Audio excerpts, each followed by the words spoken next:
नमस्कार दोस्तों। जीवन में प्रैक्टिकल होना, सिक्योरिटी को लेके चलना बहुत अच्छी बात है, पर अक्सर ऐसे अवसर आते हैं, ऐसी चीज़ें होती हैं जहाँ थोड़ा सा इमोशनल होना, जहाँ थोड़ा सा रिस्क लेना ज़रूरी हो जाता है। अदरवाइज़ आप नेक्स्ट स्टेप पर जा ही नहीं सकते। मैं हूँ आपके साथ डॉक्टर दिलीप और कन्या राशि के लिए सितंबर का राशिफल लेकर हाजिर हूँ। कौन से महीने का? सितंबर का। काफ़ी महत्वपूर्ण ये महीना है सितंबर। यहाँ पर कई सारे अच्छे परिवर्तन हो रहे हैं। जैसे अगस्त में 2 ग्रहण थे, स्थिति भी ग्रहों की थोड़ी सी कहीं ना कहीं उतनी बढ़िया तो नहीं थी, पर इस बार कई सारे महत्वपूर्ण बढ़िया परिवर्तन कन्या राशि के हो रहे हैं। जैसे कि शुक्र, जो आपकी कुंडली के बहुत महत्वपूर्ण ग्रह हैं, उनका अपनी ही राशि में मूल त्रिकोण साइन में अपने घर में आना करीब 1 साल के बाद बहुत बड़ी घटना है। इसके साथ साथ दूसरा, आपकी राशि के स्वामी बुध, राजकुमार बुध अपनी राशि में बैठ के भद्र नाम का महापुरुष योग बना के बैठेंगे। शुक्र जो है यहाँ पर अम्बुधि जलधि नाम का धन से संबंधित योग है, डिटेल में बात करेंगे। और बुध यहाँ पर भद्र नाम का योग बना के बैठे हुए हैं। इसी के साथ साथ मंगल का गोचर भी दसम और एकादश भाव में होगा। मंगल दसम में 18 तारीख तक और एकादश भाव में फिर 18 तारीख के बाद गुरु के साथ बैठेंगे। तो गुरु पूरे महीने एकादश में ही रहेंगे कर्क राशि में। साथ में ही अगर हम राहु केतु की बात करें तो उनका तो भाई वैसा ही है, जहाँ थे वहीं हैं अभी राशि वाइज। तो राहु आपके 6ठे भाव में है, अच्छा गोचर है राहु का। 6ठे भाव में राहु को अच्छा माना गया। और जो केतु हैं वो आपके 12वें भाव में गोचर कर रहे हैं, 12th हाउस में, सिंह राशि में। यहाँ पर अब आते हैं रिजल्ट के ऊपर। रिजल्ट की बात की जाए तो उससे पहले शनि तो वहीं है जहाँ थे। शनि भी आपके 7वें भाव में है, मीन राशि में गोचर कर रहे हैं। और सूर्य का गोचर इस माह आप ही की राशि में होगा, कन्या राशि में होगा। 17 तारीख को सूर्य संक्रांति होने वाली है, कन्या संक्रांति होने वाली है। रिजल्ट की बात शुरुआत करते हैं सबसे पहले बुध से। देखिए, जो भी कन्या राशि वाले हैं, राशि मतलब जिनका चंद्रमा कन्या राशि में है, पर कुछ लोग ऐसे होंगे जिनका लग्न कन्या होगा, उनके लिए भी ये बात है कि भाई आपके लिए जो सबसे महत्वपूर्ण ग्रह है वो बुध है, क्योंकि वही आपके पहले भाव का स्वामी है। पहला भाव और पहले भाव का स्वामी सबसे महत्वपूर्ण होता है। अब वो उसी भाव में आ रहा है जिस भाव का स्वामी है। आप अपने घर में बैठे हो तो कैसा फील करते हो? Comfortable, confident. बाहर जा कहीं ना कहीं एक हेजिटेशन रहता है आपको कि भाई पता नहीं कहाँ पर हैं, किसी के ऑफिस में हैं या कहीं पर हैं, फिर भी एक इनसिक्योरिटी रहती है। घर में आप कंफर्टेबल होते हो, कॉन्फिडेंट होते हो, आप अच्छा भी फील करते हो। ठीक उसी तरह ग्रह भी अपने राशि में आकर अपने ही भाव में बैठकर अच्छा फील करता है। यहाँ पर बुध अपने मूल त्रिकोण में भी हैं, अपनी उच्च की राशि में भी हैं और खुद के भाव में भी हैं, और भद्र नाम का महापुरुष योग भी बना रहे हैं। शास्त्रों में तो कहा गया है कि इस योग में अगर कोई पैदा हो तो बहुत बड़ा व्यापारी होता है, उसको बड़े बड़े लोग जानते हैं, उसका बहुत सारा नाम होता है, उसकी दोस्ती जो होती है ना बहुत बड़े बड़े लोगों से होती है। खुद तो बड़ा होता ही है, उसका जो फ्रेंड सर्कल होता है वो भी बहुत हायर क्लास का होता है। गोचर में ये क्या दिखाएगा? आपके करियर में प्रमोशन हो सकता है, पोस्ट पोजीशन बढ़ सकती है आपकी। गुरु का गोचर पॉजिटिव चल ही रहा है, साथ में बुध का भी हो गया। अगर आपका काम आपकी पर्सनैलिटी से जुड़ा हुआ है, आपकी भाषा से, आपके शरीर से, बहुत ज़्यादा इम्पोर्टेंट है आप दिखते कैसे हैं, बोलते कैसे हैं, तो उस तरह के काम के लिए भी पहला भाव बहुत अच्छा है। आप लीडर हैं, वहाँ पर भी आपकी पर्सनैलिटी का ही ज़्यादा रोल है।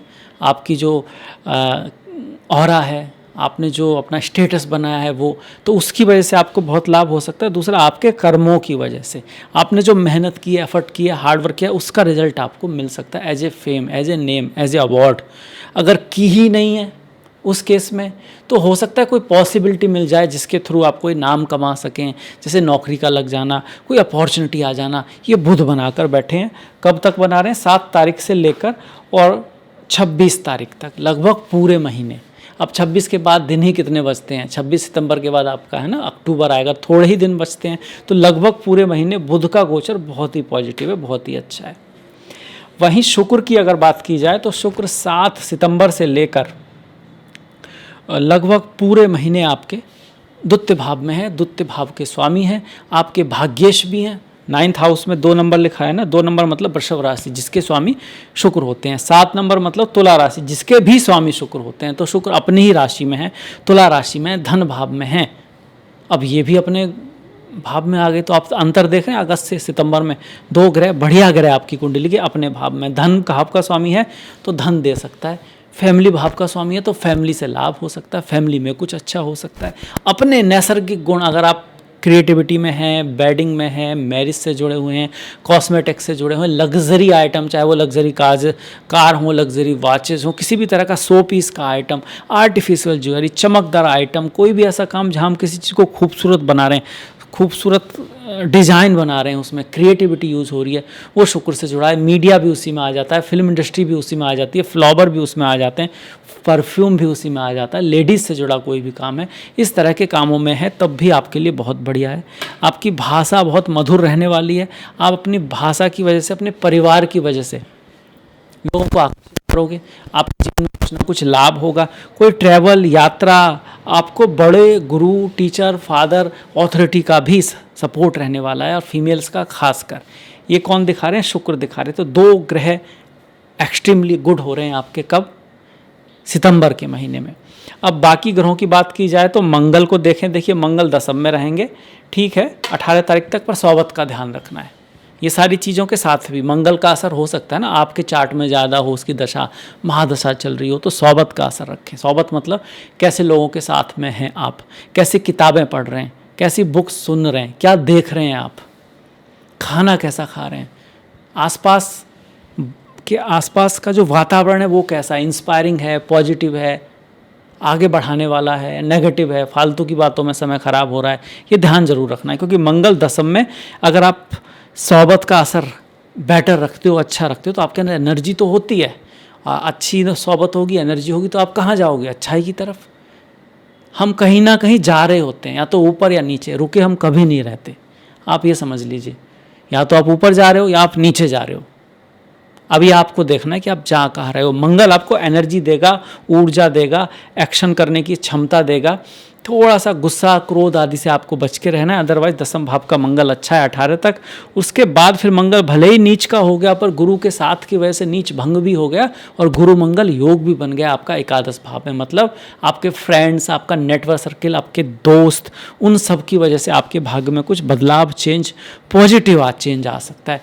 कम्युनिकेशन में भी आप अगर कुछ इसी तरह के ब्लॉगर हो, आप किसी तरह के राइटर हो, आप किसी तरह के आप भाषण देते हो कहीं पे, आपका कम्युनिकेशन बहुत बढ़िया हो सकता है, बहुत अच्छा हो सकता है, उसके कारण आपको फेम मिल सकती है। अगर आप सिंगर हो, कवि हो, शायर हो, मतलब वाणी का कोई काम है, सेल्स में हो, उसमें भी आपको कुछ बहुत बड़ी डील मिल सकती है, बड़ा फेम मिल सकता है। इसके भी बड़े स्ट्रॉन्ग योग मंगल और शुक्र दोनों बना रहे हैं यहाँ पर। शुक्र भी क्योंकि वाणी के भाव में है, धन के भाव में है, फैमिली के भाव में है। अब मंगल यहाँ से 1, 2, 3, 4 इस शुक्र को देख रहे हैं, तो आपस में आकर्षण को बढ़ाएंगे।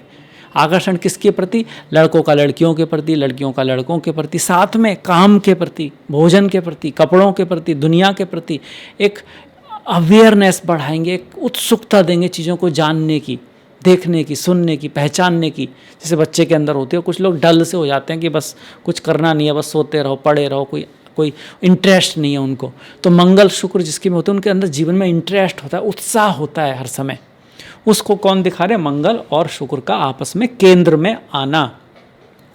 अब इस मंगल की दृष्टि पंचम भाव पर भी है और छठे भाव पर भी है। छठे भाव में एक पाप ग्रह का बैठना, उस पर दूसरे पाप ग्रह की दृष्टि अच्छी है। थोड़ा सेहत का ध्यान जरूर रखें, ये रोग ऋण शत्रु से आपको निकालेगी, उभारेगी, आप किसी कंपटीशन में जीत पाओगे। कोई रेस है, कोई युद्ध है, कोई लड़ाई है, कोई कोर्ट केस है, कुछ भी ऐसा जहां आपको किसी से कॉम्पीट करना है, उसमें जिताने में आपकी मदद करेगी। हाँ, ये बात ज़रूर है, आपको जानबूझ के लड़ाई नहीं करनी है, जानबूझ के इन चीज़ों में नहीं पड़ना है, उनसे दूर रहना ही बढ़िया है, अच्छा है, ऐसी मेरी एडवाइस है। और डेप्ट मतलब कोई कर्ज उतारने में भी आपको हेल्प करेगा, पर फिर भी खुद से किसी बड़े कर्ज में नहीं पड़ना है। मंगल की सीधी दृष्टि पंचम भाव पर है, गुरु की भी दृष्टि है, तो स्टॉक मार्केट के मामले में कुछ ना कुछ पॉजिटिविटी ही आएगी, कुछ उतार चढ़ाव आएगा आपने जो स्टॉक ले रखा है उसमें। प्रेम के मामले में आपको हल्का सा ध्यान रखना है, आपके प्रेमी, प्रेम का दोस्त, फ्रेंड, उनसे थोड़ा सा बना के रखना है, फालतू की बहस आदि में नहीं पड़ना है। वाणी ऐसी बोलिए मन का आपा खोए, औरों को शीतल करे आपहु शीतल होए। वाणी का पर्पज आपका क्या है? प्रॉब्लम को सॉल्व करना। लड़ाई झगड़ा करके ना तो उसकी प्रॉब्लम सॉल्व होने वाली है ना आपकी। फिर कहने का अर्थ ही क्या रहा? अर्थ यही है ना, या तो आपकी प्रॉब्लम सॉल्व हो या दूसरे की। ना तो आपकी हो रही है ना उसकी हो रही है, तो फिर चुप ही रहो, उससे फ़ायदा क्या है। समय आएगा, अगला व्यक्ति अगर समझने को तैयार है तो आप उसे बता सकते हैं। अब बच्चे को आप कैलकुलस पढ़ाओगे तो उसके तो दिमाग ख़राब होगा ही होगा, आपका भी होगा, क्योंकि उसके समझ में नहीं आएगा, आप समझा नहीं पाओगे। तो थोड़ा सा प्यार से काम लें, सब ठीक रहेगा, सब बढ़िया रहेगा। मंगल के मामले में ये ध्यान हमको रखना है। वहीं गुरु की बात की जाए तो गुरु संभाल लेंगे, दूरदृष्टि से काम लोगे, ध्यान से काम लोगे, आप थोड़ा जल्दबाजी नहीं करोगे, अपने शास्त्रों का, अपने कल्चर का, अपने से बड़ों का थोड़ा ख्याल रखोगे, तो गुरु की पॉजिटिविटी आपके पंचम भाव पर, शिक्षा वाले भाव पर आ रही है। वहीं गुरु का 5वां ब्लेसिंग, 1 2 3 4 5 छोटे भाई बहन पड़ोसी, आपको साथ देने वाले लोग आपको मिलेंगे। गुरु की 9वीं ब्लेसिंग है, तो 7वीं हुई, 8वीं 9वीं शादी के भाव पर है, जहाँ पर स्वयं शनि बैठे हैं उस भाव पर है, तो मैरिज का, शादी के योग बनते हैं। और जिनकी मैरिज शादी हो चुकी है तो उनके शादी के जीवन में कुछ बढ़िया होगा, कुछ अच्छा होगा। आपके पार्टनर की लाइफ में कुछ प्रमोशन आ सकता है, आपके पार्टनर की लाइफ में कुछ अच्छा हो सकता है, बढ़िया हो सकता है। ये शनि जो भाग्य के भाव से 11वें भाव में बैठे हैं तो भाग्य को भी बढ़ाएगी गुरु की दृष्टि। ये शनि जो बिजनेस के, व्यापार के भाव में बैठे हैं तो व्यापार बिजनेस में भी अब गुरु की ब्लेसिंग आएगी, वो भी आगे बढ़ेगा। जल्दबाजी नहीं करनी है, क्योंकि गुरु हैं अतिचारी और शनि है वक्री। अच्छा तो है, पर दोनों ग्रह एक स्पेशल पोजीशन में हैं। गुरु अतिचारी हैं, मतलब जल्दबाजी में नहीं करना है, और शनि वक्री हैं, मतलब चीज़ों को छोड़ के आगे नहीं भागना है, पूरा करना है। हम सोचते हैं कोई आगे चीज़ दिखाई देती है, इसे तो बाद में कर लेंगे, इसे तो बाद में कर लेंगे, फिर बाद में आने वाली चीज़ें ही इतनी हो जाती हैं कि फिर वही आगे जाने में रोड़ा बनने लगती हैं। तो जो समय है उसी समय उन चीज़ों को करते रहें। समय पे की गया काम ही काम आता है। बिना समय पे आप सही काम भी करोगे तो उसका रिजल्ट तो बुरा आएगा। अगर रात में जगोगे तो दिक्कत होगी, दिन में सोओगे तो भी दिक्कत होगी, एक्सरसाइज एक लिमिट से ज़्यादा कर लोगे तो प्रॉब्लम हो जाएगी, पानी भी समय पे नहीं पियोगे तो दिक्कत करेगा। तो समय पे करना, अमाउंट में करना भी ज़रूरी है, सही चीज़ को भी। इसी चीज़ को कहते हैं वक्री और अतिचारी ग्रह। डिसिप्लिन रखना है, समय पे चीज़ों को करना है, और जो छूट गया सो छूट गया ऐसा नहीं सोचना है, हो सके तो उसको पूरा कर लेना है। आगे बढ़ जाते हैं, गुरु का गोचर हो गया। अब शनि की बात कर लेते हैं कि भाई शनि तो सप्तम में, गुरु की वजह से शुभ तो हो गए। इसका अर्थ ये हुआ कि जो भाग्य को वो रोक रहे थे अब थोड़ा सा कम रोकेंगे। हमको जो थोड़ा सा वो डिले कर रहे थे, आलसी बना रहे थे, चीज़ें जो अटक रही थी तो थोड़ा सा कम अटकेंगी। और 10वें भाव पर जो उनकी दृष्टि घर, गाड़ी, भूमि, वाहन, बंगला आदि के योग बना रही है, उसको और बढ़ा रही है। मतलब कन्या राशि वाले सितंबर में घर खरीद सकते हैं। गाड़ी से संबंधित कोई चीज़ें, ज़रूरी नहीं है हर बार घर ही खरीदा जाए, घर के लिए कुछ करते हैं, घर में कुछ करते हैं, या गाड़ी से संबंधित कुछ पॉजिटिव इवेंट होते हैं। कभी कभी ऐसा हो सकता है आप हो ही उसी काम में, आपका काम ही गाड़ियों से रिलेटेड है, घर से रिलेटेड है, ज़मीन से रिलेटेड है, तो उस केस में ये पॉजिटिव रिजल्ट लेकर आएगा सितंबर का महीना कन्या राशि या कन्या लग्न वालों के लिए। इसके बाद बढ़ जाते हैं त्योहारों की तरफ। त्योहारों की बात की जाए तो इस बार तो जन्माष्टमी है, जिसका हम सभी को बड़ी बेसब्री से इंतज़ार रहता है। भारत में, भारत के बाहर सभी जन्माष्टमी का व्रत करते हैं, फास्ट करते हैं। कुछ लोग गीता सुन भी लेते हैं, पढ़ भी लेते हैं। ओम नमो नारायणाय, ओम नमो भगवते वासुदेवाय। तो आप सभी को जन्माष्टमी की बहुत बहुत शुभकामनाएं।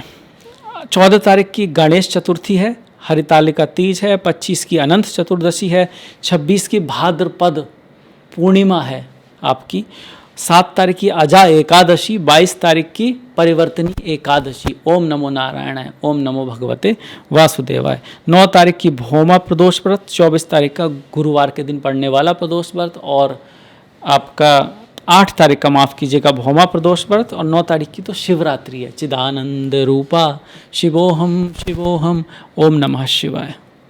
मनोबुद्धि अहंकार चित्तानि नाहम, न मन हूँ न बुद्धि हूँ, न ये जो मैं भाव है हमारा वो ही मैं हूँ। चिदानंद रूपा शिवोहम शिवोहम, जो चेतना रूपी, आनंद रूपी, आनंद चेतना है तभी कुछ है, जो चेतना रूपी जो एक फीलिंग है ना, बस वही मैं हूँ।